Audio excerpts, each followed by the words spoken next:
igual con el diagrama. ¿Se ve bien el diagrama? Déjenme tratar de hacerlo un poquito más grande. ¿Queda bien así? Sí, Sí, profesora, sí gracias. alcanza a ver, profesora, Ok. gracias. Entonces, bueno, de acuerdo a este ejercicio, se quiere llevar agua que está en esta fosa por medio de una bomba hasta un tanque. La fosa, nosotros vamos a tomar de inicio un nivel de referencia que va a ser el suelo. Y debajo de este nivel de referencia, pues se encuentra la fosa y nos dan cierta altura. Aquí está mal posicionado esto, la flecha, pero son 3 metros por debajo del nivel de referencia. Y al tanque al que va a llegar esa agua, se encuentra 45 metros por arriba del nivel de referencia. ¿Ok? Bueno, pues este ejercicio es para poder aplicar la ecuación de Bernoulli. Así como lo hicimos, me parece, ya en otro ejercicio anterior, hay que primero ver qué nos están pidiendo y segunda, escoger la ecuación de Bernoulli en los términos que necesitamos. Es decir, o nos están pidiendo pérdidas de energía por fricción o bien cargas. Entonces, dependiendo de eso, pues elegimos una ecuación de acuerdo a las unidades. ¿Ok? Entonces, por favor, revisen nuevamente qué tenemos en este ejercicio y qué nos piden. ¿Ya revisaron eso?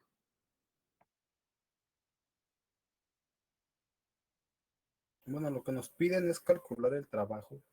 Trabajo de bombeo requerido.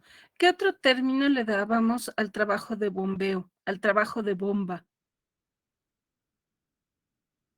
A ver, revisen esa ecuación de Bernoulli, las dos opciones que tuvimos. A ver, estamos en la 50. Veamos.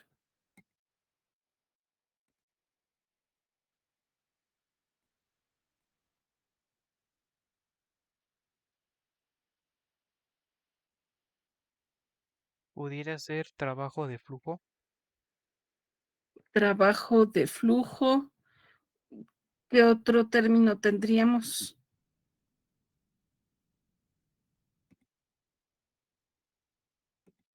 ¿Hablando del mismo trabajo o de otro Sí, término hablando del diferente? mismo trabajo.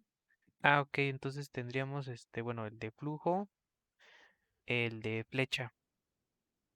Ujú, exacto. Bueno, entonces ya con esa inspiración, pues ya pueden elegir.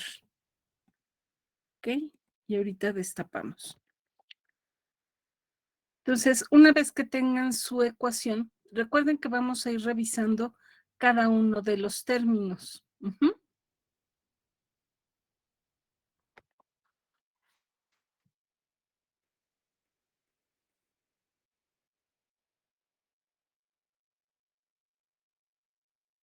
¿Qué términos o qué unidades deberán de tener nuestros, los términos de la ecuación de Bernoulli?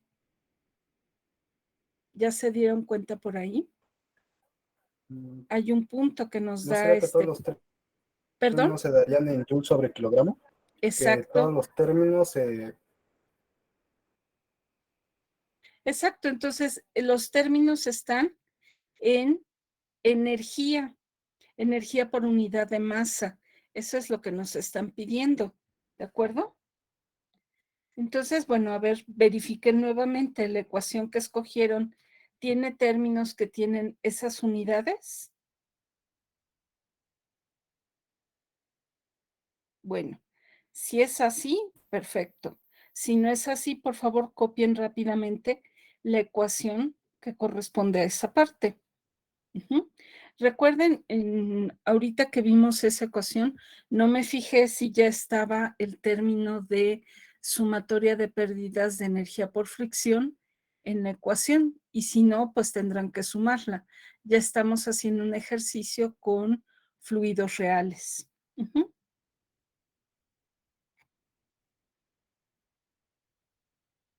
Por unidad de masa.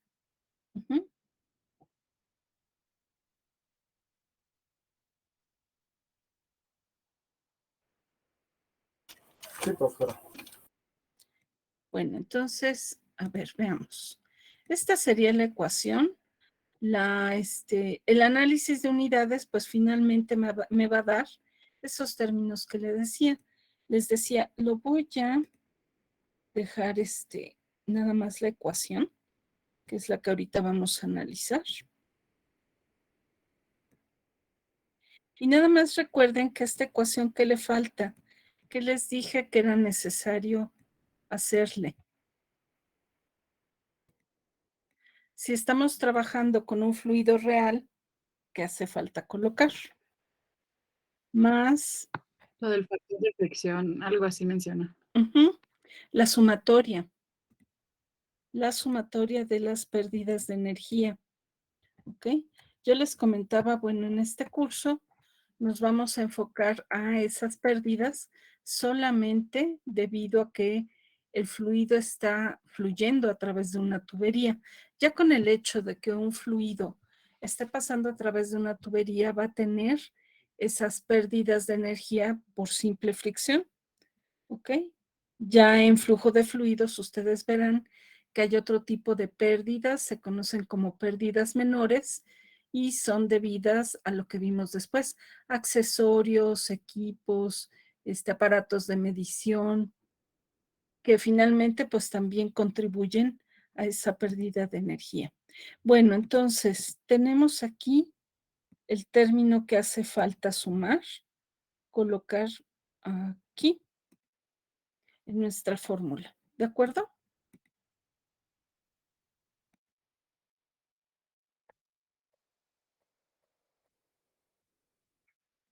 Entonces, esta sería la fórmula con la que estaríamos trabajando. Déjame ver.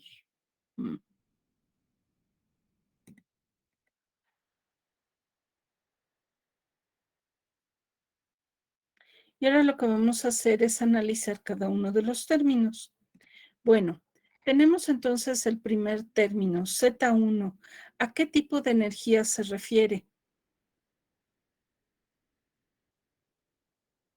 Z1 y Z2. ¿Es la carga estática? Ajá. La energía, pérdida de energía o energía estática. Ajá.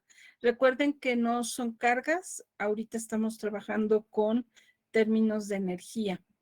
Entonces, sí es energía estática. Y entonces, ¿qué con respecto a Z1 y Z2? ¿Qué me pueden decir? ¿Podemos eliminar este término?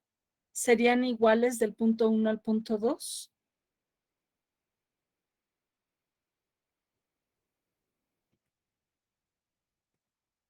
Revisemos nuestro esquema. Z se refiere a qué? A una altura, ¿no? Entonces, ¿cómo sería el término Z1 con respecto a Z2? ¿Iguales o diferentes? Diferentes. Serían diferentes. Diferentes, ¿queda claro? Tenemos, bueno, esta línea roja yo se las puse. Realmente ustedes cuando estén interpretando algún ejercicio deberán de poner cuál es el nivel de referencia. Entonces, tenemos Z1, se encuentra por debajo del nivel de referencia, así que Z1 se le tendrá que restar, bueno, tendrá más bien un signo negativo. Y Z2 está por arriba, así que es positivo. Bueno, entonces no podemos eliminar ese término. Tenemos el siguiente término que se refiere a la energía.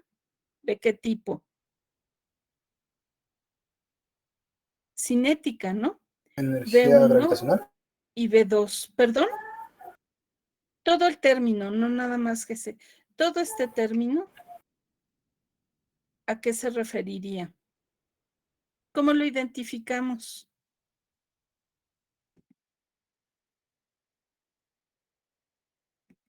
En sus apuntes, ¿cómo identificamos este término?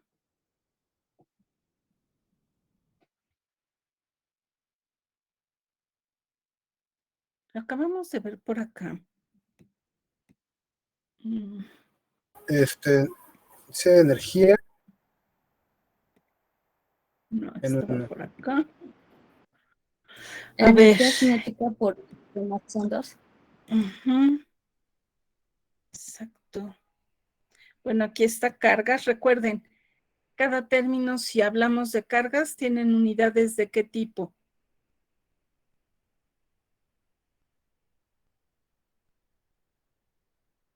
¿Qué tipo de unidades tendría esta ecuación? Joules. No. Frío, frío, Watts. frío, frío. ¿No se ve mi cursor? Unidades de longitud. ¿De longitud? Ok. Si hablamos de que cada uno de estos términos representa una carga estática, carga de la bomba, de velocidad, estamos hablando de unidades de longitud. Pero cuando tenemos la ecuación de Bernoulli en términos de energía, pues tal cual, de energía por unidad de masa, por ejemplo, Joule sobre kilogramo. Tenemos energía potencial, energía cinética, trabajo de eje por unidad de masa, energía de presión. Ahorita estamos ocupando estos términos, pero nuestra ecuación está con el término GC. Recuerden que es nada más un factor de conversión gravitacional, pero finalmente las unidades son estas. Entonces, estos son los términos que estamos ocupando de energía. Ahora regresemos al ejercicio. Les comentaba, o más bien les preguntaba, si este término de energía cinética, V1 es igual al punto V2. ¿Es un término que podemos eliminar? ¿Sí o no? ¿Y por qué? ¿De qué depende la velocidad del flujo? Dependerá de la energía potencial. ¿De la energía que, perdón? ¿Potencial? Potencial. O sea, Z. ¿Sería del Porque tamaño bueno, de- la energía, Estamos hablando de este término y de este ya dijimos que es la energía potencial, que sí hay un cambio, no podemos eliminar estos términos. Pero ahora con respecto a la velocidad, la energía cinética, ¿qué podemos decir? ¿De qué va a depender que V1 sea igual que V2? Del caudal. Del caudal. El ¿El caudal, ¿de qué tamaño de tu depende? tubería sigue siendo el mismo? ¿Cómo? ¿Que el tamaño de la tubería siga siendo el mismo o cambie? Exacto, exacto. Entonces aquí tenemos en este ejercicio, pues una tubería en ningún lado nos indica que vaya a cambiar de diámetro. Entonces se intuye que es una tubería con el mismo diámetro. Si no cambia el diámetro, eso no va a influir o no va a hacer que cambie la velocidad. Va a ser la misma del punto 1 de inicio hasta el punto 2. Entonces, este término, y por favor anoten por qué lo estamos eliminando, no se vale que nada más eliminen un término y ya continúan haciendo el cálculo. Si no lo justifican, está mal esa eliminación. No está completa.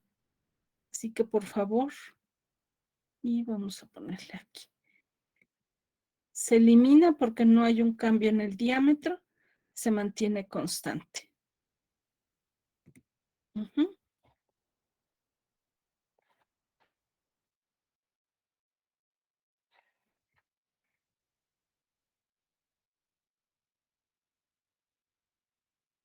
Ok, bueno. ¿Qué hay con respecto al término de presión? Energía de presión. ¿Qué podemos decir al respecto? En el punto 1 y en el punto 2. ¿Cómo es la presión en cada uno de esos dos puntos? ¿Es mayor, es igual, depende de esto? ¿Qué es lo que está ocurriendo en cada uno de ellos? Es mayor en el punto 1 y menor en el punto 2, ¿no? Mayor en el punto 1, menor en el punto 2. No, al revés. Es que yo pensé en el punto 1 como el de abajo. Perdón. Entonces, ¿es mayor aquí? Ajá. Que en el de acá. Ok.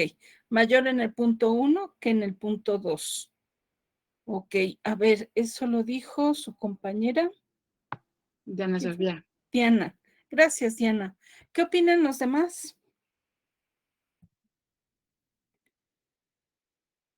Carla Celsin, ¿qué opinas? ¿Sería así? ¿Serían iguales? ¿De qué depende la presión para cada punto? A ver, voy a hacer la pregunta. Observen muy bien el esquema. ¿Qué fuerzas de presión están actuando en cada uno de esos puntos? La presión, a ver, Héctor, presión es mayor en el punto 2, en la subida, o sea, en la parte de arriba, en esta parte. Ok, entonces aquí es mayor. ¿Todos opinan lo mismo, que aquí sería mayor? Está a 45 metros elevado. ¿Sería mayor? No es al revés, profesora. ¿Es al revés? ¿Por qué? A ver, ¿cuál Porque sería ¿Presión la razón? atmosférica? A ver, primero su compañera Rodríguez Espinosa. ¿Cuál sería la razón de que fuera mayor en la parte de abajo? lo que pasa es que la altura disminuye, bueno, más bien la presión disminuye con la altura. Bueno, ese es el concepto que yo tengo. Entonces, si en el punto de 3 metros, bueno, que es el que está en 3 metros, la presión debería de ser mayor que en la de 45 metros. Ok. Una vez, antes de que también le pregunté a Alberto, ¿cómo están los puntos 1 y 2 en el esquema? Obsérvenos bien. Ahora sí, Alberto, ¿qué ibas a decir tú? Que si, bueno, la presión, tenía que ver la presión atmosférica, o sea, tanto en el punto 1 como en el punto 2. ¿O presión a qué nos referimos? Sí, ¿a qué tipo de presión está ejerciéndose sobre el sistema? Exactamente. Entonces, la presión que se encuentra en cada uno de estos puntos, ¿cuál es, Alberto? Ah, bueno, entonces ya, teniendo eso ya claro, pues en la D3 yo sí estaría a favor de que habría más presencia de este componente que es la presión que en 45. No, ¿No ibas sería bien. la misma profesora porque es la misma presión atmosférica sobre los dos? Exacto. Por eso les decía, vean bien cómo están. No está cerrada la fosa, tampoco el tanque, aun cuando está a una altura muy, muy, muy grande sobre el nivel de referencia, es un tanque abierto. Si estuviera cerrado, pues ya sería pues una presión manométrica, habría que ver qué es lo que está influyendo y ver la presión absoluta, bla, bla, bla. Pero siendo un tanque abierto y la fosa también, la presión que está ejerciendo sobre este sistema es la atmosférica. Así que es la misma para los dos. Así que presión subíndice 1 y presión subíndice 2 es la misma. ¿De acuerdo? Entonces, afortunadamente, pues también podemos eliminar este término. ¿Se dan cuenta? Nada más hay que, por favor, colóquenlo en sus ejercicios, en sus cuadernos, perdón. Profesora, la primera, los primeros dos términos que eliminamos, ¿por qué se eliminaban? Que estaba haciendo otra cosa y me distraje. Ajá, porque la tubería no cambia de diámetro, El es la diámetro. misma. Ujú. Entonces, ahí, Profesora, ¿qué pasó? bueno, recordando lo que había mencionado en otra clase sobre que la presión en un tubo vertical era diferente, pero hay que y bueno, usted mencionó que a lo mejor era por presencia de sólidos. ¿Sí es por la presencia de sólidos o a Ah, ya veces? me acordé. Fue en este grupo entonces la pregunta, que por qué había una caída de presión en Ajá, el sistema si no cambiaba el diámetro. sí. Ay, cómo soñé con esa pregunta. Pero muchas gracias, es muy buena. Ese fue un lapsus brutus. Vean, tan fácil la pregunta como recordar este sistema. ¿Qué teníamos aquí? Un flujo sin fricción. ¿Qué tipo de flujo es? El flujo ideal, ¿no? Es un flujo ideal. ¿Y qué pasaba con este esquema? ¿Qué veíamos? Pues que todo era el mismo, ¿no? Se mantenía la misma presión. La carga de presión o carga potencial, se mantenía igual. porque teníamos ese tipo de flujo. Pero, ¿qué pasa cuando nosotros ya nos vamos con un fluido real? A ver, aquí está, no, aquí está, es en este nada más. ¿Qué pasaba? Justamente con el hecho de que un fluido real esté circulando a través de una tubería, va a haber pérdidas por fricción y entonces va a haber un cambio de presiones. Es nada más esa la razón. O sea, igual aquí tenemos el ejemplo, un tramo recto que no va a cambiar de diámetro. Sin embargo, se registra una caída de presión, ya no es la misma porque hay pérdidas de energía por fricción, porque es un fluido real. Ujú. Entonces, no tiene nada que ver con que sube, baja en los sólidos, no. Olviden ese punto, es simplemente tenemos un fluido real circulando a través de una tubería donde va a haber pérdidas de energía de presión por esa fricción que se está generando. Ujú. Y es Sí, justamente el punto por el cual nosotros estamos viendo que hay esa diferencia, hay una desigualdad en lo que teníamos en la ecuación de Bernoulli. Y también lo podemos revisar cuando vimos la ecuación de Hagen-Poiseuille.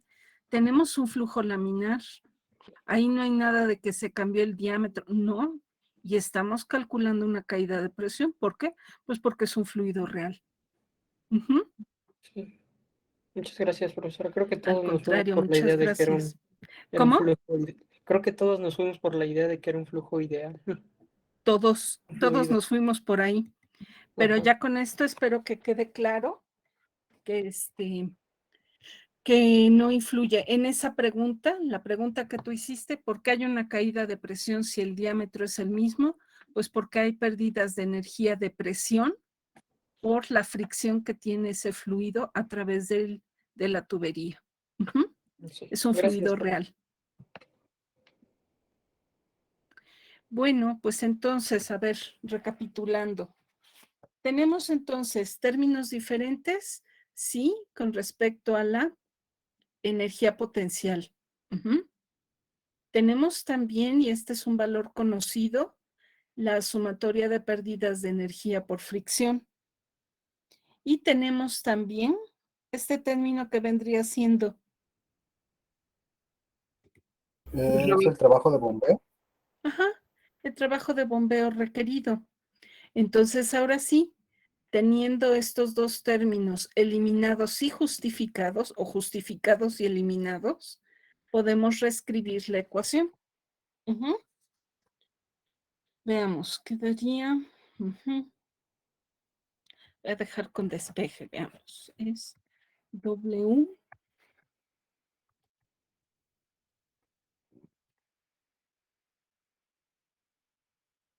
La mayúscula, pero es solamente para que se vea, estoy poniendo mayúsculas de Z.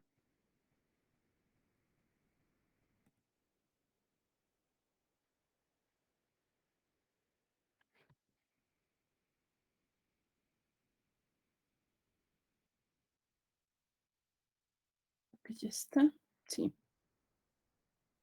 Ujú. A ver, revisen. Nos quedaría de esa forma. ¿Ok?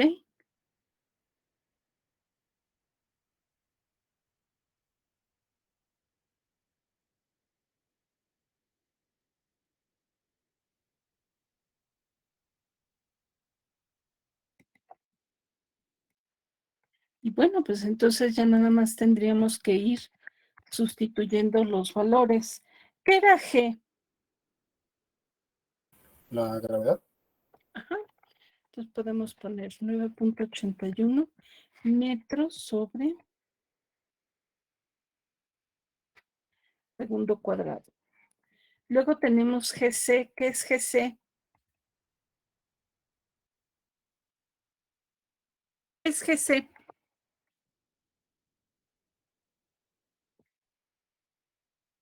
Es la carga de presión. GC, solo este término. Ah, no, miento. Lo que decía yo era GC sobre G. No, estoy mal. Solo quiero ver qué es GC. ¿Qué es GC?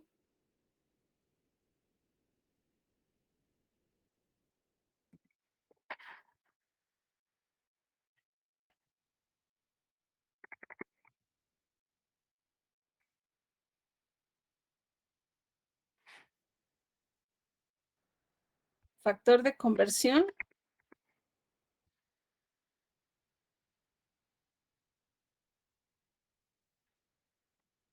Gravitatorio. Ok. Y les comentaba que en el manual vienen varios valores para poder sustituir sus equivalencias. ¿Ok? Bueno, en este caso, pues habíamos ya hablado que en el sistema internacional tenía un valor de 1. Entonces yo puedo definir que un newton va a ser igual a, voy a ponerlo así, 1 kilogramo por metro segundo al cuadrado. ¿No? Todo esto es la equivalencia, o sea, un newton es igual a esto para GC. Entonces, así es como yo lo coloco. Y luego, ¿qué es lo que tenemos? Vienen ya lo que es la posición. Entonces, Z2, ¿cuánto vale?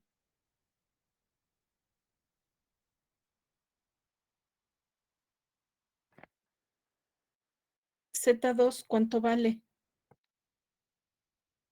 45. 45. Y quedamos que es 45. positivo, ¿no? Porque está por arriba del nivel de referencia. Menos, ¿y cuál es Z1? 3. Sería -3.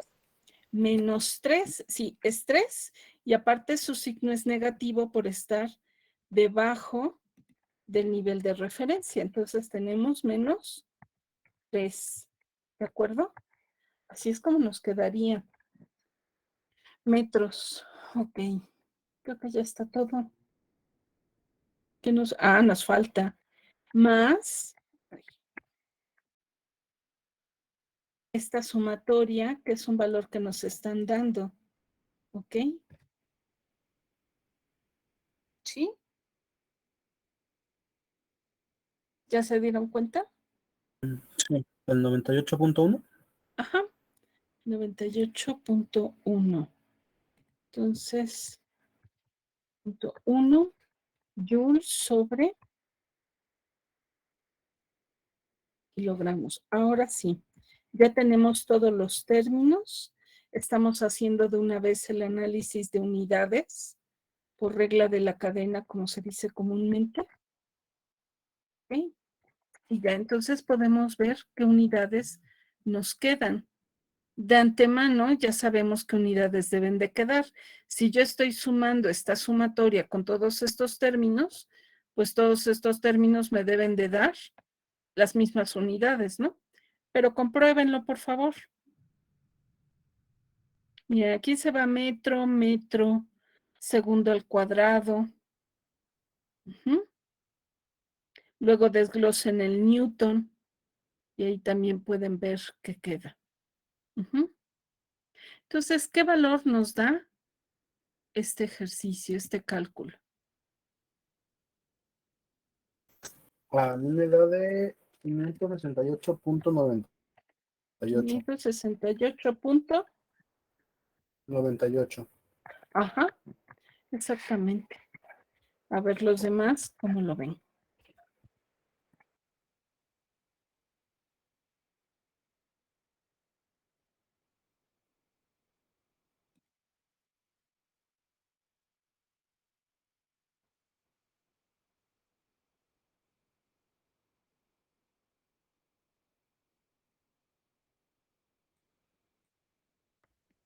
Ok. Bueno, para todos quedó claro cómo aplicamos la ecuación, por qué se eliminaron estos términos. El despeje pues es muy directo. Estamos despejando lo que nos piden, lo que es trabajo de bombeo requerido. Entonces, esto quedó, que era nuestro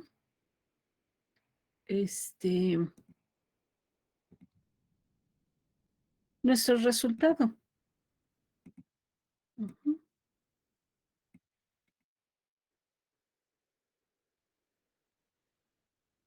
Aquí. Y aquí está. Trabajo de bombeo.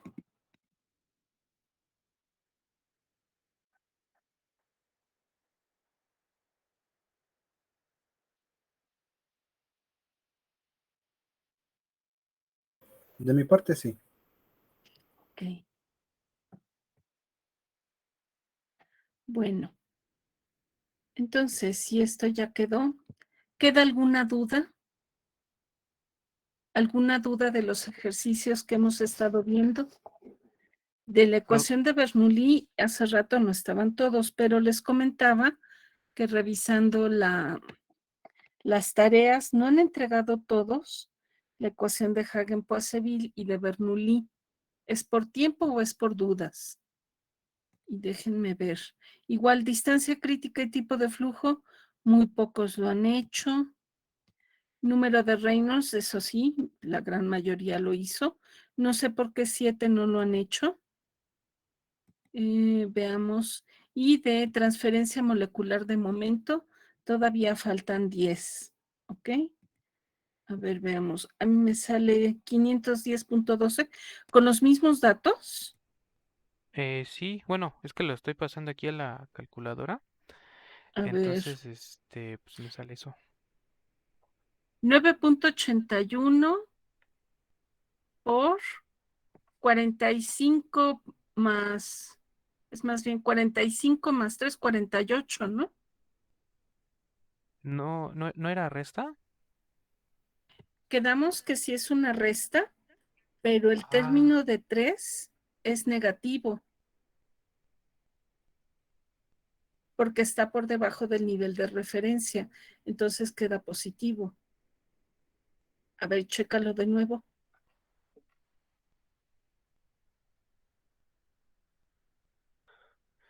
sí, cierto, ahora sí ya me salió lo mismo. Ok. 568.98. Ajá.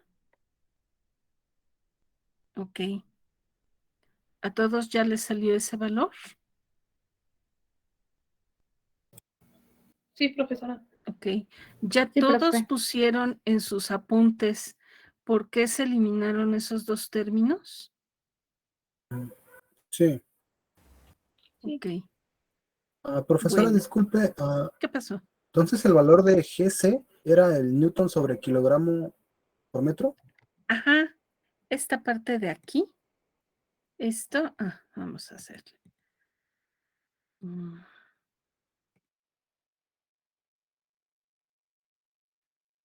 Esto de acá. GC es 1 newton, que es igual a 1 kilogramo por metro segundo cuadrado. Se los dejo remarcado para que lo ubiquen bien. Y aquí, a ver. No.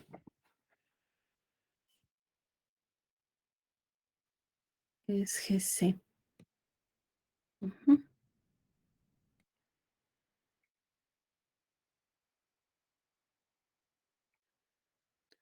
Ok. Y este valor lo encuentran en su manual. No me acuerdo si era la página 40 o 39. En sus apuntes debe de estarlo referido cuando lo vimos.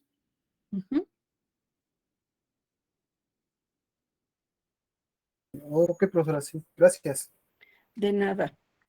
Bueno, pues entonces, si ya no hay más dudas, si los ejercicios que dejamos para subir es más bien por tiempo, por favor, los que faltan, hagan el ejercicio. Necesito que lo hagan para ver si, por eso es también mi insistencia en ello. El próximo lunes tendríamos nuestro primer examen. De todo lo que hemos visto, no ha sido mucho. Viene siendo la introducción a fenómenos de transporte, definiciones, los tipos de proceso, formas de operación, término de continuum, la ecuación general para los fenómenos de transporte.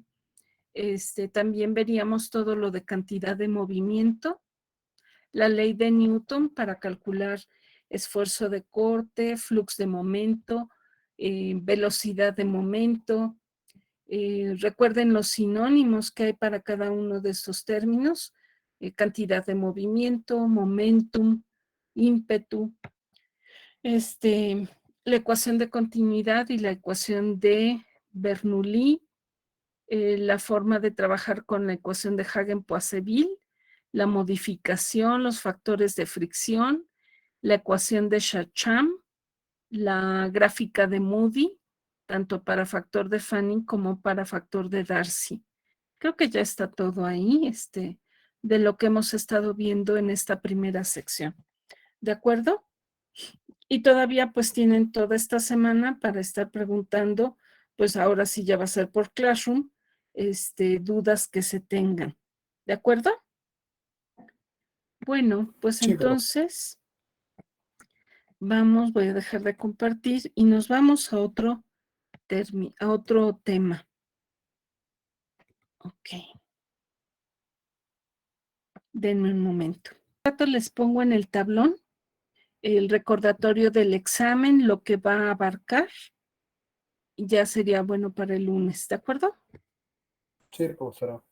Y pues ahora entonces vamos a comenzar con este tema. Déjenme hacerlo un poquito más grande. Mucho dibujito y poco título, ¿verdad? Aquí está. Seguimos trabajando con la transferencia de forma molecular. Recuerden que los fenómenos de transporte se clasifican con dos criterios. Uno, que se transporta. Pues ya vimos que son 3 propiedades. Y el otro es cómo se transporta. Pues puede ser molecular o convectivo. Entonces seguimos trabajando con la parte molecular. Y ahorita pues comenzamos con la propiedad de calor o energía térmica. Me avisan para continuar.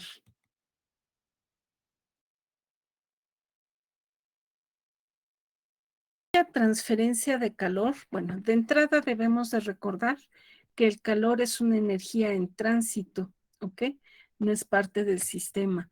Necesitamos que haya una fuente emisora, es decir, que tenga una alta cantidad de energía térmica, que pueda ceder esa energía a otro cuerpo, a otro sistema que tenga baja energía. Y entonces será una fuente receptora. Eso es lo primero que se necesita. Y de entrada, pues, deberá de estar implicada una fuerza motriz o impulsora. En este caso, nosotros lo vemos inicialmente como una diferencia de temperatura.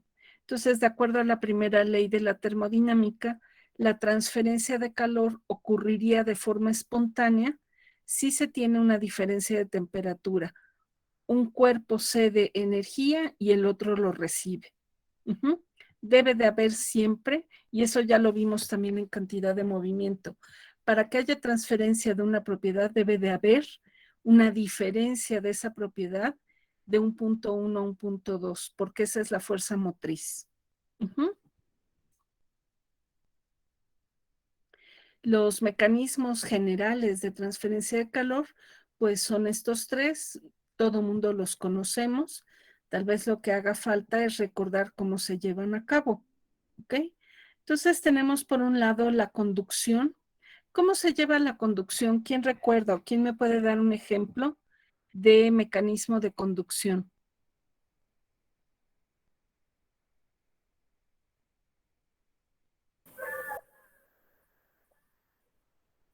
¿Podría ser el ejemplo de cuando pones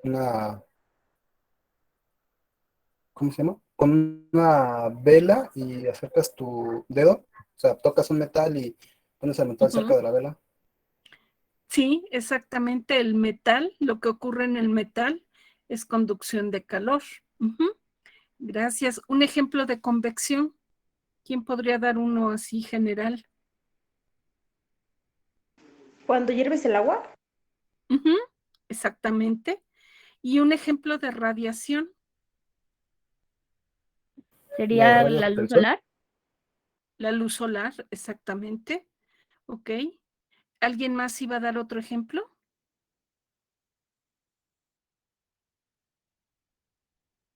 ¿No? Rafa, ¿por qué Ok. la luz, bueno, solar, la radiación solar. ¿Por qué? Porque hay una parte de longitud de onda que da energía térmica. Ujú. Ahorita que veamos esta parte de radiación, lo tomamos, ¿de acuerdo? Vale. Pero más que nada es eso. Uno tiene en la radiación una longitud de onda específica, que es la que nosotros estamos revisando, energía térmica. Ujú. Bueno, pues vamos entonces para ello. Conducción, como bien habían mencionado, si se coloca un extremo de una barra sobre un mechero, pues poco a poco, de manera de molécula a molécula, se va a ir transfiriendo la energía térmica hasta llegar al otro extremo. Mientras el otro extremo se mantenga frío, pues siempre va a haber esa transferencia. Si aquí no tenemos algo que mantenga frío esa barra, llegará un momento en que toda la barra tenga la misma temperatura. Uh-huh. Pero inicialmente, pues es así como se va a ver un extremo más caliente que el otro. Entonces, la transferencia sucede de molécula adyacente de una a otra, se pasan esa energía. Existen varios mecanismos que tratan de explicar cómo se lleva a cabo esta conducción en los sólidos, muy en particular para sólidos, porque también hay conducción en líquidos y gases. Solamente que ahí hay que controlar el experimento para que no ocurra en un espacio, que no sea un espacio demasiado grande donde se encuentre el fluido, de forma que se evite que ocurra convección. Entonces se controla para que solo se presente conducción. Uh-huh. Pero en el caso de los sólidos, se puede explicar, el principal mecanismo para explicar cómo ocurre esa transferencia por conducción es la vibración intermolecular. Y en el caso de los sólidos metálicos, ya habíamos visto, los sólidos metálicos pueden transferir calor más rápidamente que otros materiales. Por ejemplo, plástico, madera, cemento. Ahí se transfiere calor, pero tarda más en comparación con un metal. Y esto es por la presencia de electrones libres. Uh-huh. También otros mecanismos que pueden explicar esa transferencia en sólidos son la excitación magnética y la radiación electromagnética, fotones. Pero las principales son las dos primeras, ¿ok? Y esto pues también explica el inciso B, la gran diferencia que hay con los sólidos metálicos. Ahora, con respecto a la convección, bueno, también otro punto, ¿cómo se lleva a cabo la conducción? ¿Dónde se lleva a cabo? Pues hay mayor transferencia, ¿dónde? De sólidos a líquidos y a gases, ¿ok? Y todo va a depender, pues, entonces, de su estado de agregación molecular. Uh-huh. En estos fluidos, en los fluidos va a haber sí un movimiento, que, bueno, no lo vemos porque es a nivel molecular, pero en lo que son sólidos, pues ahí no hay un movimiento como tal, es solamente una vibración, o sea, no se desplazan en un sólido, líquidos y gases sí. Con respecto a la convección, pues es un mecanismo combinado, porque por un lado tenemos parte de conducción del calor, de la energía, del sólido hacia el fluido. Lo que se está calentando primero aquí con el mechero, pues es el vaso de precipitados, es un sólido. Así que la transferencia va a ser por conducción primero hacia el fluido. La zona cercana hacia ese sólido va a calentarse, va a adquirir energía térmica y va a haber un cambio en su densidad. Disminuye la densidad y por lo tanto sube esa capa que está aquí en el fondo. Y la de arriba, que está alejada y que tiene menor energía, menor temperatura, baja. Entonces se establece también un movimiento de masa. Por eso se dice que es un mecanismo combinado. ¿De acuerdo? Y en el caso de, bueno, y la convección también ocurre por un lado, si nosotros calentamos haciendo un recipiente agua, por ejemplo, tal cual, nada más así calentándolo, tenemos el cambio de densidad, cambio de temperatura, y entonces este movimiento, esta convección, ocurre de forma libre o natural. Pero para acelerar en algunos procesos esa transferencia de calor, pues se agrega una fuente externa, por ejemplo, agitación. Entonces se tiene una convección forzada. Es decir, hay dos tipos de convección. Una ocurre de forma natural y otra con una fuente externa. Ujú. Bueno, y en el caso de la radiación, pues sí, es una energía que se lleva a través de ondas electromagnéticas o fotones en un intervalo de onda. Ujú. No es en toda la onda que pudiera haber, toda la escala, por decirlo así. Déjenme ver si tengo aquí. No, les va a tocar investigarlo entonces. ¿Qué longitud de onda o en qué longitud de onda se lleva a cabo la transferencia de energía térmica? ¿Sí recuerdan esa escala de radiación? Donde hay rayos gamma, radios ultravioleta, luz visible, ¿ok? ¿Sí la ubican todos? Bueno, pues esa es la que habría que consultar para ver en qué intervalo de longitudes de onda ocurre esa transferencia de calor, de energía térmica, que es la que nos interesa. Y aquí un ejemplo, simplemente una fogata o tal vez un calentador. Fíjense, un calentador, creo que aquí no tengo el ejemplo, pero un calentador de los que se utilizan para las casas, puede ocurrir ahí también convección, pero también radiación. Recuerden que los mecanismos de transferencia de calor los estudiamos de manera individual. Sin embargo, en la naturaleza o en los procesos ocurren de forma combinada. Algún mecanismo predomina sobre el otro, pero se encuentran 2 o hasta 3 mecanismos de transferencia. Ujú. Entonces, bueno, estos vendrían siendo los 3 mecanismos de los mecanismos de transferencia de calor. ¿Ya los recordaron todos? ¿Ya quedó claro el punto? Sí, ya. Sí, profesora. Ok, sería la misma que... Sí, No, profe. no es la misma que radiación infrarroja. Hay que checarlo muy bien. Es un intervalo en particular que abarca, fíjense, la energía térmica sí abarca parte de la luz visible. No me acuerdo si abarca parte de la zona infrarroja.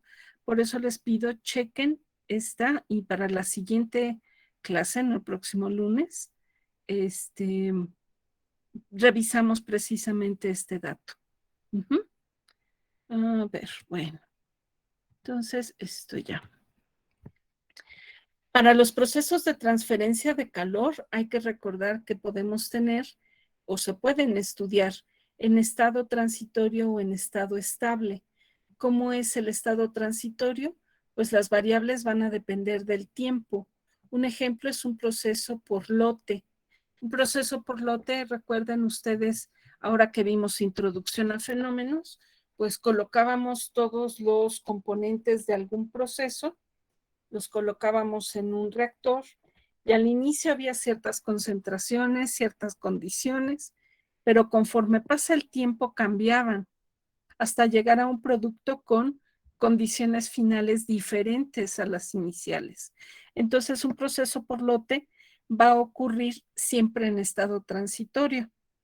En el caso de un proceso en estado estable, pues entonces las variables van a ser constantes con respecto al tiempo. Un ejemplo sería, aquí tenemos evaporadores en sistema continuo, pero en sí podría ser cualquier intercambiador de calor que esté operando en sistema continuo. Hace falta también recordar, y eso lo vimos también en la introducción, que cualquier equipo que se arranca, en el arranque, todos los equipos van a pasar por un estado transitorio y posteriormente, después de ese tiempo, se alcanza el estado estable. Bueno, aquí tenemos una gráfica precisamente de lo que está ocurriendo cuando se arranca un proceso. Digamos que tenemos un equipo que se enciende, va a transferir calor e iniciamos colectando lecturas, haciendo lecturas de temperatura en función del tiempo. Entonces tendríamos más o menos este comportamiento. En un inicio, digamos de 0 a 50 minutos, estamos viendo muy marcado en estas líneas que están como en verde, hay un cambio muy notable de la temperatura, se está incrementando. No partimos de 0 porque el equipo pues no estaba en una cámara de refrigeración o el ambiente no es frío, ¿ok? Tendría alrededor de unos 20 y tantos grados sin funcionar, sin encenderse. Pero conforme se enciende y avanza el tiempo, va adquiriendo cierta temperatura que digamos es la que se requiere para ese proceso o que va acorde a la potencia que se tiene para ese equipo. Y entonces, bueno, pues ya llegará un momento en que ya no se tengan tantas oscilaciones y podamos decir tal vez, bueno, a partir del tiempo 65 o algo así, ya sería un proceso en estado estable. ¿Se acuerdan que vimos que también podíamos utilizar el término de régimen? Pues entonces teníamos en este caso estado transitorio o régimen. ¿Quién recuerda? TRAN, régimen TRAN, Transitorio. Transitorio. transitorio, transiente. Y régimen, el que está ya en esta otra parte, es estado estable o régimen Permanente. permanente. Exactamente. Y podemos decir que en el caso de las escalas que aparecen aquí abajo, estos perfiles de temperatura, casi desde el inicio, se puede decir que tuvieron un comportamiento en estado estable. Es muy poca la diferencia que tienen. Realmente no se nota como en el caso de estos perfiles. Pero bueno, pues viene siendo precisamente un ejemplo de cómo podemos estudiar los procesos de transferencia de calor.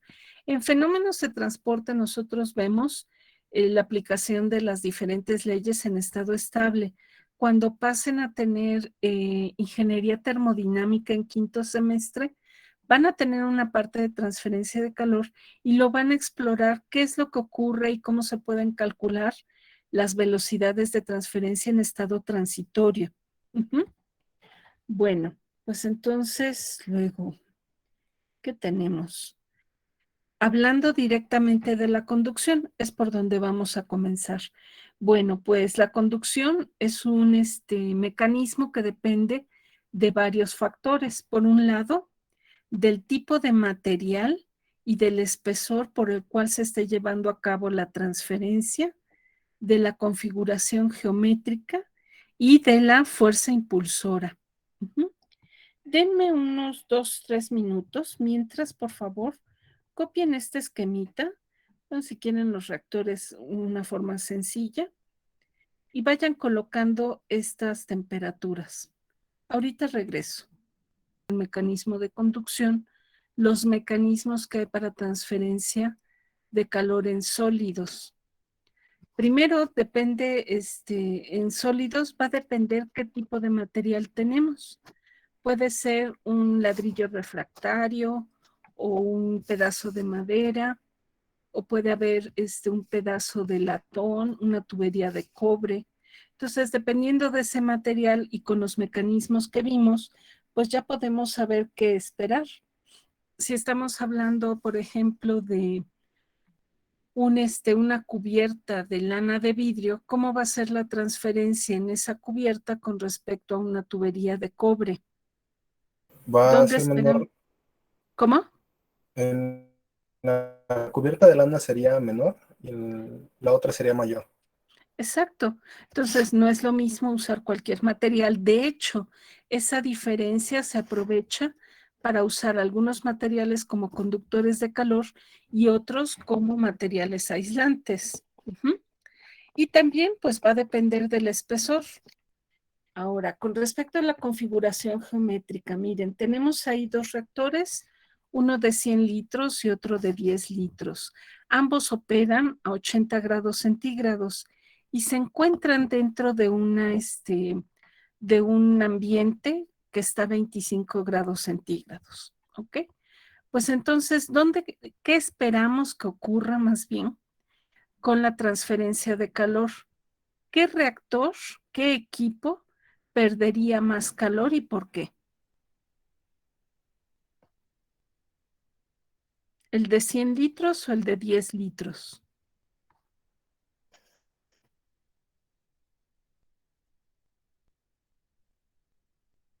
Yo digo Sería el de ese. el de 100. ¿El de 100? ¿Quién más apoya el de 100? Igual yo, profesor, estoy con el de 100 litros. Con el de 100 litros. A ver, déjenme ver el chat. ¿Qué ocurre aquí? El chat, no, no es el chat. Brenda, ¿tú qué opinas? Ah, sí, que también el de 100. ¿Por qué sus tres compañeros están muy seguros de que sea el de 100? A ver, ¿cuál es la razón? ¿Por qué no el de 10? Está Por el chiquito. tamaño. ¿Qué tiene que ver el tamaño? ¿Cómo influye? Bueno, siento que no sé qué también esté formulada mi idea, pero es más propenso a perder el calor porque tiene más espacio que abarcar. Exacto. Ese espacio vamos a transferirlo a traducirlo a superficie de transferencia. Entonces, sí, efectivamente se pierde mayor cantidad de calor o hay más disipación de calor en el de 100 litros que en el de 10 litros. ¿Ok?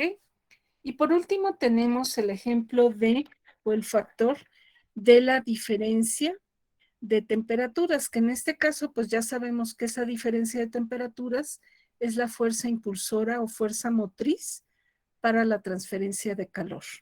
Digamos que tenemos un mismo equipo operando 80 grados centígrados. Uno se va a una habitación con 30 grados y otro a una con 12 grados. ¿Dónde va a haber mayor disipación de calor? En la de 12 grados. En la de 12 grados, ¿queda claro? Es mayor la diferencia de 80-12 que de 80-30 y por lo tanto es mayor la fuerza impulsora en este ejercicio de abajo, en este ejemplo de abajo. Entonces, estas son, bueno, parecen como 3 factores, pero son 4 porque aquí es tipo de material y espesor. Entonces, son 4 factores que influyen en la conducción de calor. Bueno, vamos a ver, conducción de calor a través de una pared plana, sólida, no porosa. Esta persona, Jean-Baptiste Joseph, hace mucho, mucho tiempo, le llamó la atención y quiso ver, bueno, de qué dependía o cómo se llevaba a cabo la transferencia de calor a través de una pared. Y entonces empezó a desglosar cada uno de estos puntos y a revisar cómo afectaba. Entonces, ¿qué factores tomo en cuenta? Pues el área de transferencia. Recuerden, esta es una pared, aunque aquí no termina, digamos que tiene cierta longitud, o más bien cierta altura y cierta longitud. Y este es el área de transferencia. Digamos que este lado que vemos del lado izquierdo es el que tiene mayor temperatura con respecto al lado izquierdo. Entonces, afecta el área. También estudió, bueno, ¿qué pasa si la pared es muy gruesa o si tiene la mitad de este grosor? ¿Qué pasa si la temperatura aquí es muy parecida a la temperatura de acá o es muy diferente? Entonces, esos factores son los que estuvo estudiando y finalmente propuso una expresión que es esta, que es la que se conoce como ecuación de Fourier de conducción. Aquí tenemos la velocidad que representamos como Q con puntito, QZ porque hace alusión al grosor de la pared. Entonces, la velocidad con que se transfiere calor por conducción es igual a K, que ahorita vamos a ver qué es característico de cada material, es una propiedad de un material por el área de transferencia, es directamente proporcional. Es directamente proporcional también a la diferencial de temperaturas, pero inversamente proporcional a la diferencial del grosor. Bueno, pues el caso es que aparece también en esta ecuación un signo negativo que nos va a recordar que esta transferencia de calor ocurre en contra de ese gradiente de temperatura, pero en sentido positivo a delta Z. También algo importante, bueno, les comentaba, debe de estar en estado estable el sistema para poder ocupar la ecuación de Fourier de conducción. ¿Cómo ocurre en una pared la conducción? Ahorita la estamos tomando en cuenta como unidimensional. Va del punto 1 al punto 2, atraviesa de esta manera el calor, la pared. Entonces, esta es la ecuación con la que vamos a estar trabajando. Vimos también para transferencia de cantidad de movimiento que podíamos expresarlo como una velocidad o como un flux. Para una velocidad usábamos un punto para distinguirlo y para un flux una tilde, que era la línea ondulada arriba, por ejemplo, de la Q. Aplica lo mismo aquí con respecto a las unidades. ¿Qué decíamos? Una velocidad es propiedad entre.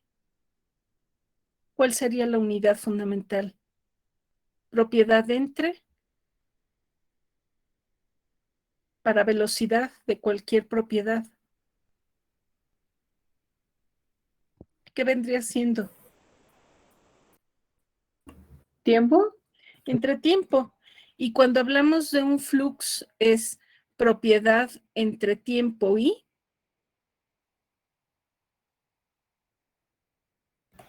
¿Momento?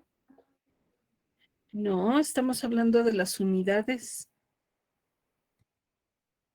Sería la propiedad, hablando de un flux, quedaría como propiedad, es decir, calor entre unidad de tiempo y. Masa. ¿María? Área. Entonces, esa sería la diferencia. Esto ya lo vimos en transferencia de cantidad de movimiento. Es decir, si yo paso el área dividiendo la velocidad, tengo un flux. Y entonces yo tendría la propiedad, que es el calor, por unidad de tiempo y unidad de área. ¿Ya copiaron esta fórmula y su esquema? ¿Ya tienen todo esto? Todavía no. Todavía no. Ok. Entonces doy un tiempo. En de Fourier, aquí ya viene desglosado lo que es cada uno de los términos. QZ con punto, velocidad de transmisión de energía térmica. Unidades, todo está, cada uno de los términos en unidades fundamentales. Así que es energía entre tiempo. K, que es la característica, esa es una propiedad de cada material. Se conoce como conductividad térmica. Tiene unidades de energía por unidades de tiempo, longitud y temperatura. AQ es el área de sección transversal, perpendicular al flujo de calor, longitud al cuadrado, y diferencial de temperatura entre diferencial de Z viene siendo el gradiente de temperatura en dirección de Z. Aquí falta una Z. ¿Ok? Y las unidades son temperatura entre longitud. Y lo que significa el signo menos, que también lo vimos en la ley de Newton, indica transferencia de la propiedad en contra del gradiente de temperaturas en dirección positiva a Z. O sea, hay varias cosas que ya podemos ir relacionando con respecto a lo que vimos para cantidad de movimiento. Y cuando veamos masa, pues todavía más fácil va a ser el hecho de ver estas ecuaciones, cada una de las leyes, las podemos expresar como una velocidad o como un flux, las unidades fundamentales son las mismas, aparece un signo negativo, el área también aparece o se toma en cuenta en cada una de ellas. Me avisan para continuar. De mi parte, sí, profesora. Sí, profe. Ok, bueno. Entonces, vamos a ver. Si pasamos el área dividiendo la velocidad, obtenemos el flux y nos quedaría la ecuación de Fourier para estado estable como esta forma. Y aquí vienen las unidades como recordatorio. Flux de conducción es energía entre tiempo y área, longitud al cuadrado. Esto también es algo que ya deben de manejar mejor. Ya lo vimos para la primera propiedad, ahorita lo estamos viendo para calor. Y para masa va a ser lo mismo. Tenemos velocidad, tenemos flux, con puntito, con tilde, pero viene siendo lo mismo. Y aparece un signo negativo que nos recuerda que va en contra de un gradiente y en dirección positiva al espesor. ¿Avanzo?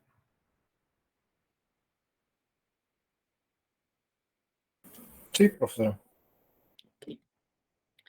Bueno, si despejamos esa K, que es la conductividad térmica, de la ecuación que tenemos de Fourier para velocidad, y si aparte consideramos que el área tiene un valor unitario y el gradiente de temperatura también tiene un valor unitario, pues entonces podríamos ver fácilmente que la conductividad térmica es el calor que se va a transferir por unidad de tiempo, siempre y cuando tengamos estas condiciones. Entonces, esto quiere decir que cuando obtenemos un valor muy alto de conductividad térmica, quiere decir que el calor que se transfiere es alto por unidad de tiempo. ¿Qué materiales podríamos esperar que tengan una conductividad térmica alta? Los metales, Los metales. ¿Y una conductividad térmica baja? ¿Un ejemplo o dos? pues no conductores, como la madera y el hule, por ejemplo. Exacto. ¿Ok? Entonces, eso queda claro. Profe, Entonces, este despeje y considerar estos valores unitarios es para aclarar precisamente a qué se refiere la conductividad térmica.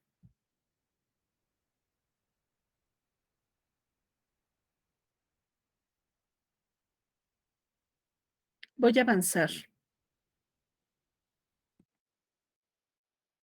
Entonces, la conductividad térmica, ya se los dije, es función del material, no de construcción de cualquier material. En una sola fase, si estamos hablando, por ejemplo, de un sólido, de un líquido, de un gas, pues va a depender de la temperatura y la presión, pero más que nada de la temperatura. Nosotros lo vamos a considerar en función de esa temperatura. Aquí en estas imágenes aprovecho para explicarles algunos ejercicios por ahí mencionan y se va a utilizar como material aislante el kapok. Se los voy a anotar para que lo recuerden. Kapok es esta fibra natural obtenida de ese árbol. No nos recuerdo, es de África. Pero es un material aislante. Bueno, pues aquí está lo que es el kapok para cuando lo veamos en algún ejercicio. Este es un material aislante, así que su conductividad térmica será alta o baja. Baja. Baja. Aquí tenemos unos lingotes de oro y aquí tenemos otro material que nos sirve como material aislante. Este se conoce como camota y viene siendo una cerámica troceada y tamizada para que sea del mismo tamaño. Y también se utiliza como un material aislante. ¿Ok? Entonces, bueno, son algunos ejemplos y cada uno de ellos va a tener un valor característico de conductividad térmica. Aquí tenemos a manera de ejemplo cómo serían las escalas de conductividad térmica. Algunos gases, algunos líquidos, incluso un aceite, el agua, algunos materiales, aunque se ve aquí como cobre, se refiere a este material negro que parece como de foamy o de plástico, es un material en particular que no permite que haya dispersión de calor. Igual aquí son materiales que evitan esa dispersión de calor, pues van a tener valores de conductividad térmica muy bajos. y se consideran materiales aislantes. Y en el otro extremo, pues tendremos valores muy altos de conductividad térmica en el caso de aleaciones y de metales. Tenemos aquí la conductividad térmica en unidades de sistema internacional. Serían watts sobre metro grado Kelvin. Esto es nada más como ejemplo de los valores que podemos esperar o ver. Bueno, este es un subtítulo. ¿Qué pasa con la conducción de calor cuando son varias paredes? Fourier estuvo investigando con una, pero también analizó en cierto punto, bueno, ¿y qué pasa con varias? Y ahorita vemos algunos ejemplos o por qué tendríamos que considerar un sistema con varias placas. Bueno, aquí estamos con un sistema que tiene 3 placas, se identifica cada una de ellas, se coloca la temperatura en cada una de estas partes, de estas placas. Cada una, como no son del mismo material, no necesariamente tienen que ser el mismo material, va a tener una conductividad térmica específica. Y como habíamos dicho, estamos considerando el sistema en estado estable y la transferencia es unidimensional, tal como se indica con la flecha. Bueno, tenemos entonces aquí aplicando en términos de flux, sería la ecuación de Fourier. Y aplicaríamos en estado estable el análisis a cada placa. Es decir, yo aplico la ley de Fourier a la placa a la placa B y a la placa C. ¿Y qué después hago con estas expresiones? Pues voy a despejar lo que son los deltas de temperatura. Despejando los deltas de temperatura y después sumando cada uno de estos términos, se reduce o se va a ir reduciendo las expresiones. Aquí podemos ver muy claramente, se repite temperatura 2 y temperatura 3. De este esquema es algo importante. Tenemos, la placa A tiene 2 temperaturas, una interna, supongamos que T1 está del lado donde hay mayor transferencia, mayor cantidad de energía térmica. Y T2, pues es un extremo donde hay menor temperatura térmica. Luego viene la capa B y tendrá T2 y T3. Bueno, la temperatura que se encuentra entre 2 capas, en este caso es T2 y T3, son temperaturas de interfase. T1 y T4 pues son de la parte interna y de la parte externa de cada una de estas placas. ¿Ok? Lo digo pues para ubicar cada uno de esos términos. Entonces aquí estábamos en que se pueden simplificar algunos términos y finalmente nos queda entonces una ecuación como T1 menos T4.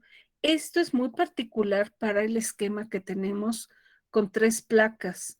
No va a ser lo mismo para 2 o para 3, va a ir variando.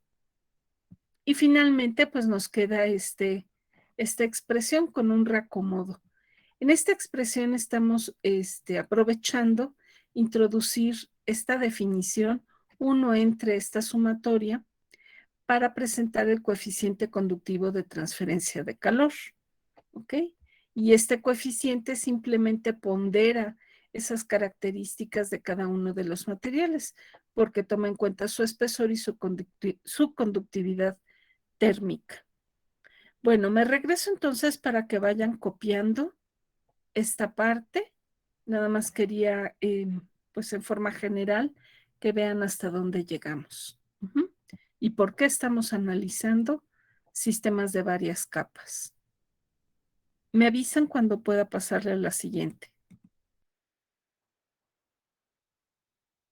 Es el coeficiente conductivo.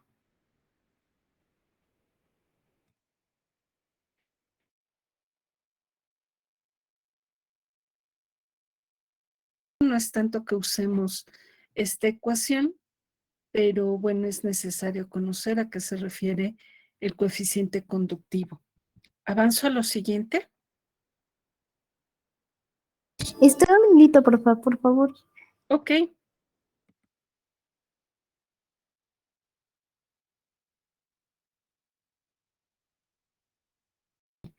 Bueno, pues miren, así es como puede quedar la ecuación de Fourier con el coeficiente convectivo expresado como una velocidad, o si pasamos el área dividiendo la velocidad, tendremos un flux. Y así es como quedaría. Les digo, no se ocupa mucho la ecuación con estos términos, pero es bueno conocer a qué se refiere el coeficiente conductivo. Déjenme ver qué hay después. Ok. La siguiente es la que vamos a estar ocupando más. Me avisan para pasarle a la siguiente.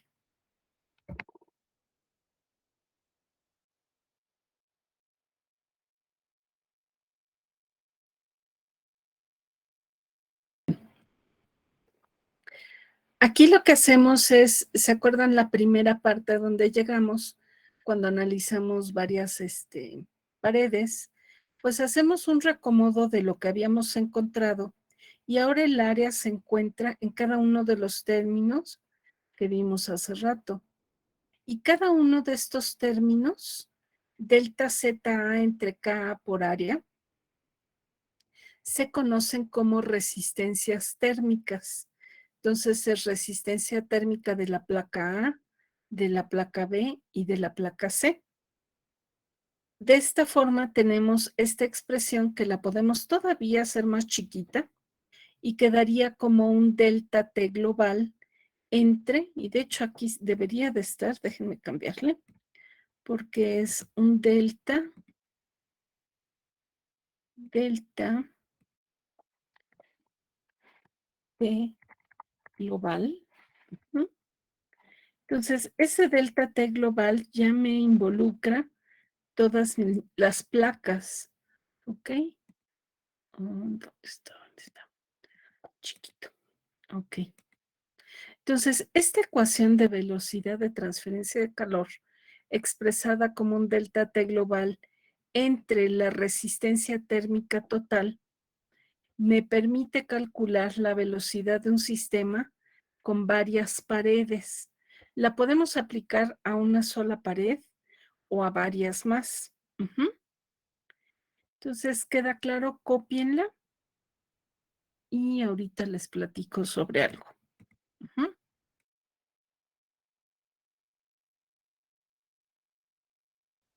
Sí, profesor. Bueno, vamos a hacer un descanso. Son 9:04. A las 9:25, 25 regresamos, ¿de acuerdo? Entonces nos habíamos quedado aquí. ¿Alguna pregunta hasta acá? ¿No? No, No, profesora. No, Miren, profesor. nada más aquí me gustaría que revisáramos este punto. Tenemos, déjenme pasar la ecuación. Esta ecuación en particular, ¿cómo la podemos aplicar? Aquí, déjenme pasar la otra parte. Sería QZ. Bueno, déjenme ponerlo aparte. Esta ecuación, que es muy sencilla, nos sirve para varias capas, incluso para una sola. Sabemos que si solo tuviéramos un sistema de una capa, de una sola pared, pues entonces tendríamos que aplicar la ley de Fourier tal y como la vimos, ya sea como velocidad o como flux. El punto está cuando tenemos varias capas y ¿qué vamos a hacer? Bueno, pues esto es el punto. Esta la podemos aplicar para una o para varias capas. ¿Qué es lo que tenemos que ir haciendo? Pues tenemos que ir analizando cómo está nuestra capa. O sea, en este caso tenemos una sola placa plana. Entonces aquí tendríamos qué variables. La delta T global para este sistema, ¿cuál sería? Voy a poner así, delta T global. Ajá. ¿A qué sería igual?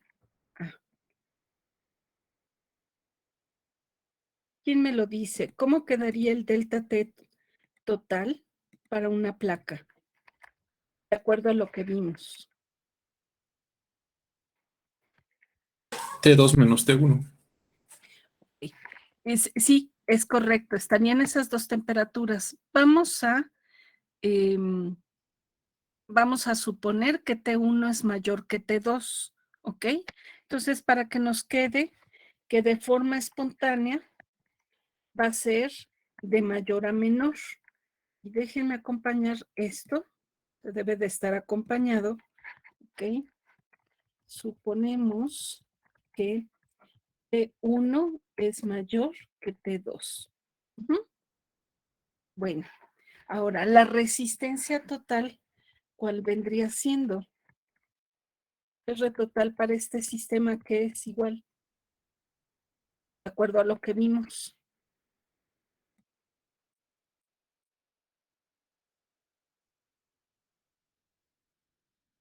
Sería RA. Exacto. RA. Bueno, ahora digamos que tenemos un sistema de 2 placas. Vamos a ponerle otro color.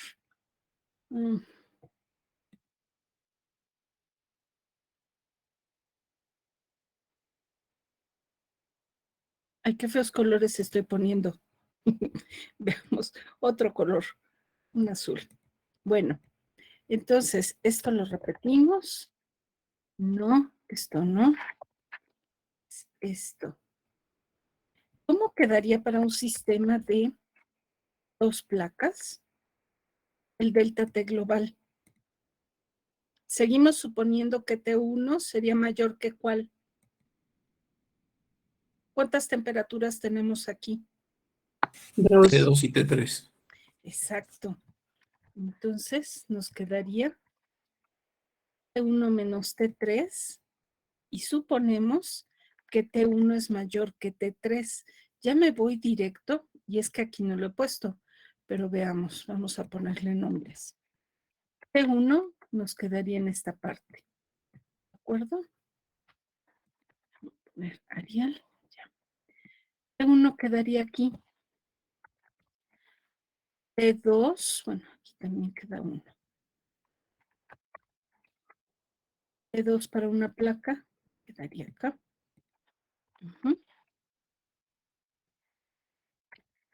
T2 para esta placa, quedaría aquí en medio, ¿están de acuerdo? ¿Es una temperatura de qué tipo? ¿Cómo le llamaríamos? T2 para 2 placas, ¿cómo le llamaríamos? ¿Qué nombre recibe esa temperatura? Temperatura de Convección. inter.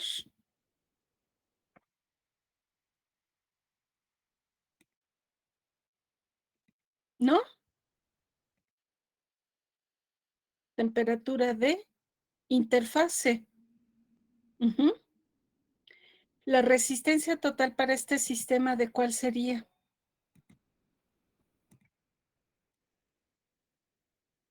RA más RB. Ok, queda claro. Ahora, vámonos para un sistema. Ahora, de 3 capas.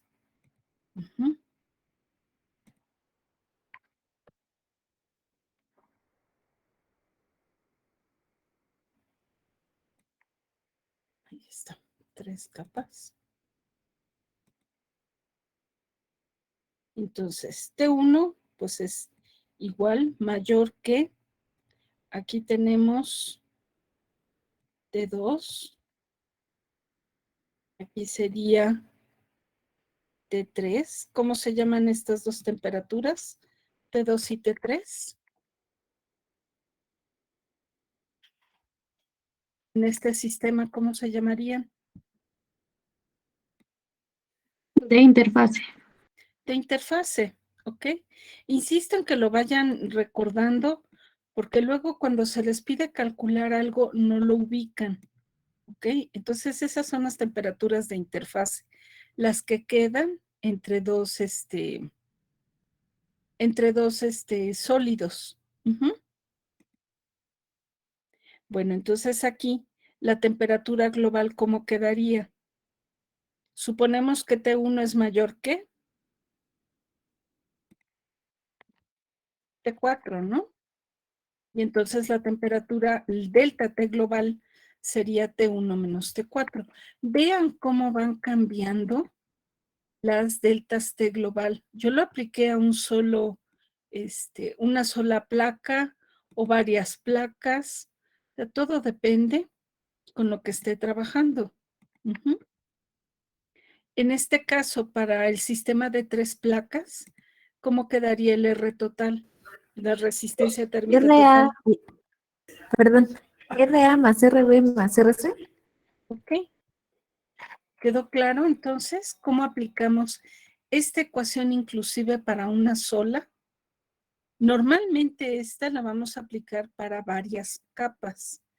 A una sola le podemos aplicar la ley de Fourier tal y como la encontramos. ¿Dónde quedó la ley de Fourier? Acá. Esta ecuación, déjenme pasarla para que no se pierdan.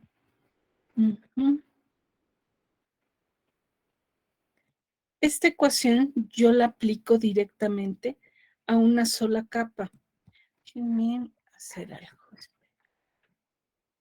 Voy a pegarla como imagen y así la podemos hacer en chiquito y que no se haga fea.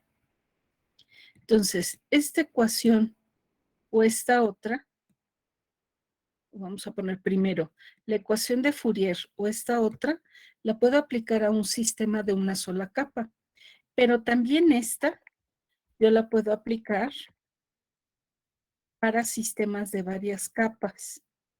¿Ya quedó claro? Aquí nada más pónganle un puntito y que ya no se lo puse porque es velocidad. Entonces, la ecuación de ley de Fourier, yo la aplico directamente a una sola capa o esta ecuación que me sirve para varias capas, también la puedo usar para una sola capa. Y ya tenemos desglosado cómo se utilizaría. Nada más hay que recordar cómo se trabaja para cada una de las resistencias térmicas. RA, aquí lo tenemos, no. ¿Dónde quedó? Ah, no, pues es en esta. Aquí tenemos los términos que implica cada una de estas. Déjenme llevármelo para acá.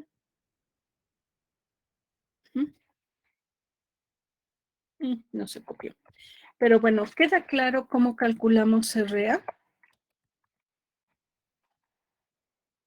Ya, profesor, ahora ya quedó más claro. ¿Sí? Nada más déjenme poner RA, ¿cómo quedaría, chicos? Sería el grosor de esa capa entre su conductividad térmica por el área de transferencia. RB sería delta ZB entre KB por AQ. Ahora, ¿cómo es el AQ de una placa, de 2 placas o de 3 placas? ¿Cómo va variando? ¿Aumenta? Vean dónde está AQ. Déjenme pasarme a AQ. Este es AQ. Si yo tengo 1, 2 o 3 placas, ¿cómo va variando AQ en las placas planas? ¿Sería menor el AQ? Si ubican en esta imagen a AQ. No cambia, ¿o sí? AQ es todo esto verde. Les mencionaba que ahí no se veía como que estuviera cerrado, pero esto de aquí, vamos a cerrarlo. Entonces es nada más lo verde. Esta es mi área de transferencia. Aquí ya solo tengo una placa. Si yo pusiera aquí otra, ¿cómo sería el área de transferencia? Ya su compañera lo dijo.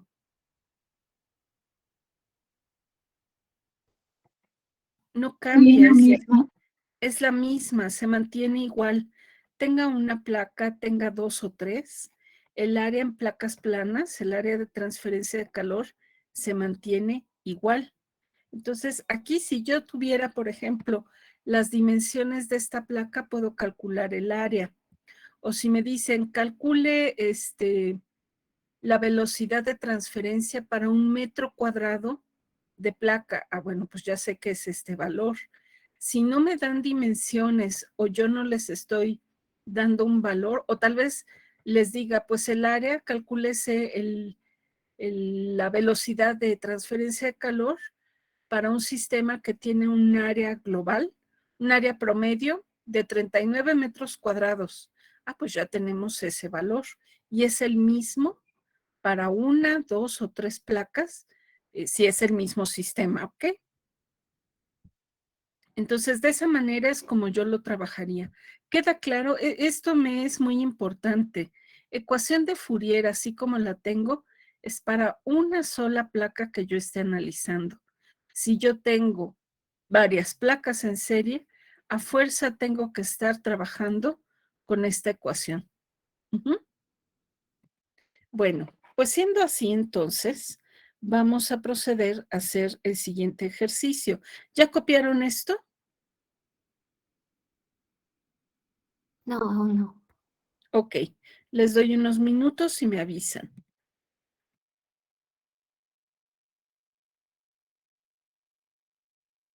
Tenemos un horno de 3 capas de ladrillo.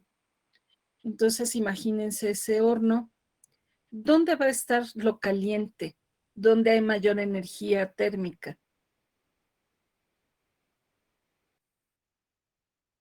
En la primera capa.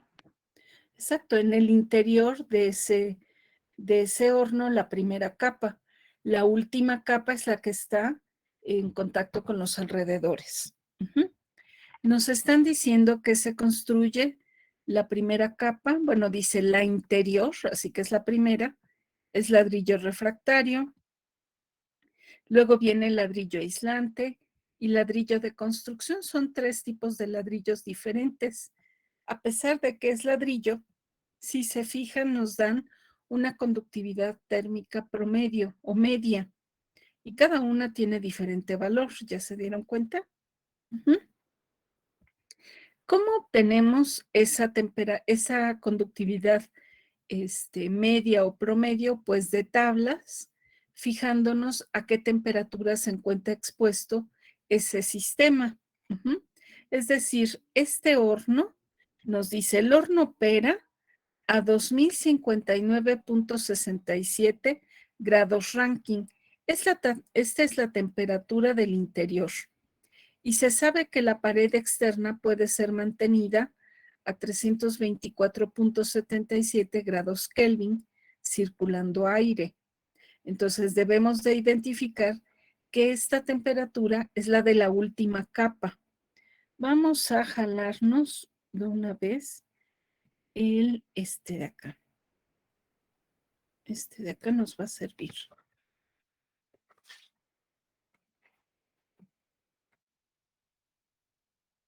Okay. Entonces, aquí tenemos T1, va a ser 2059.67 grados Rankine, el exterior va a ser 324.77.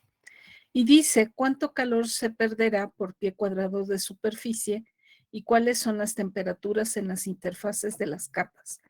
¿Qué nos están pidiendo? ¿Cuánto calor se perderá por pie cuadrado de superficie? ¿Qué nos piden ahí? ¿Qué debemos de calcular?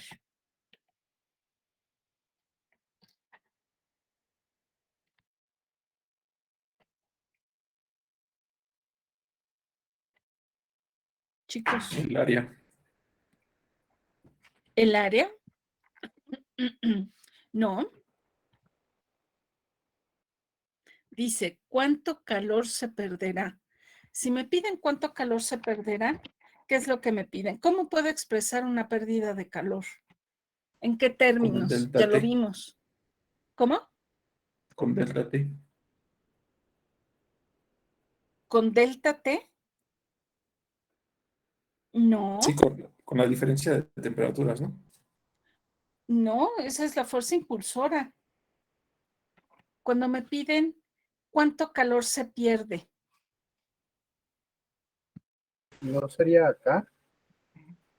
No, esa es la conductividad térmica. Vámonos a la ecuación de Fourier. Pues está aquí. ¿Qué calculo con la ecuación de Fourier? ¿Qué calculo? La velocidad de transmisión de energía. Exacto. Y como velocidad, ¿qué unidades tiene?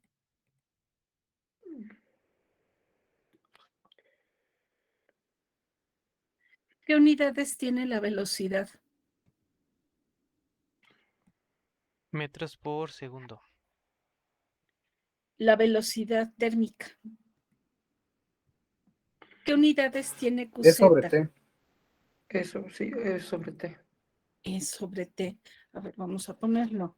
Es QZ. Espérenme. QZ tiene unidades de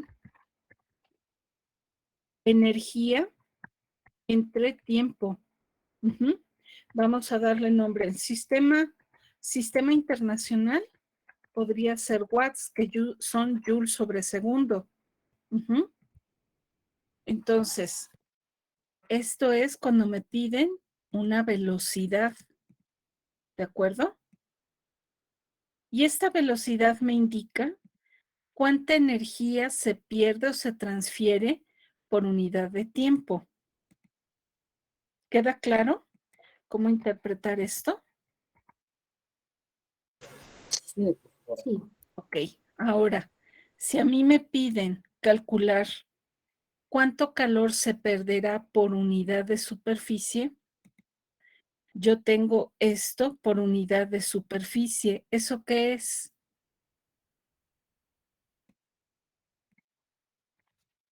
La velocidad de transmisión. No. Esto que estoy aquí uniendo es la velocidad de transferencia. Esto es velocidad. Tiene un puntito y las unidades son energía entre tiempo. Recuerden watts, joules sobre segundo. Si ahora lo refiero a unidad, a una pérdida de energía, pero en función de la superficie, o sea, si yo lo pongo así, ¿qué es entonces esto? Aquí sería por longitud al cuadrado, ¿no? ¿Ya se dieron cuenta qué es? Y en vez de un puntito, ¿qué sería? El flux. Exacto, es el flux. Vamos a ponerle, ¿dónde tengo la tilde? Esa siempre la pierdo. Bueno, pero ustedes ya saben cuál viene siendo, por si no la encuentro rápido. No.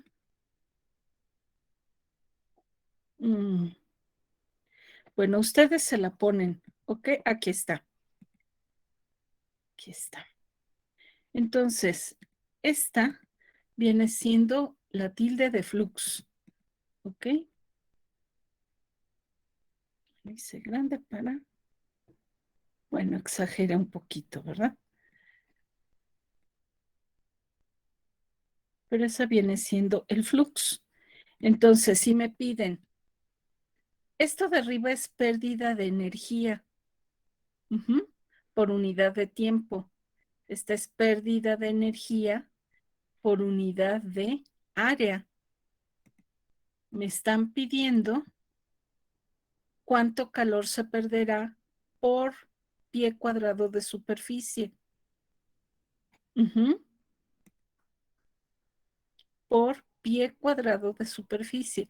¿Cuánto calor, cuánta energía por tiempo se va a perder por unidad de superficie? Y con esta pregunta ya me está indicando qué superficie voy a considerar, qué área voy a considerar. ¿Ya se dieron cuenta?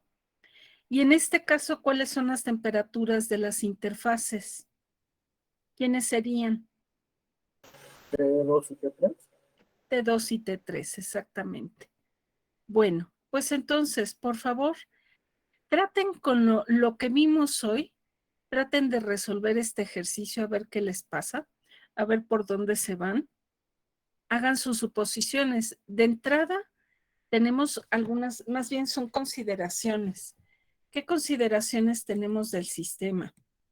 Vamos a ponerlas. Consideraciones. Tenemos por un lado que el sistema está en estado estable, ¿no? Estado estable. Tenemos una difusión unidireccional.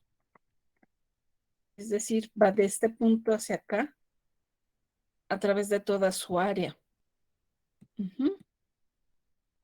Si el sistema está en estado estable, ¿cómo es la velocidad, el área, las conductividades térmicas, las temperaturas, el flux? ¿Cómo son? Debería de ser constante, ¿no, profesor? Exacto.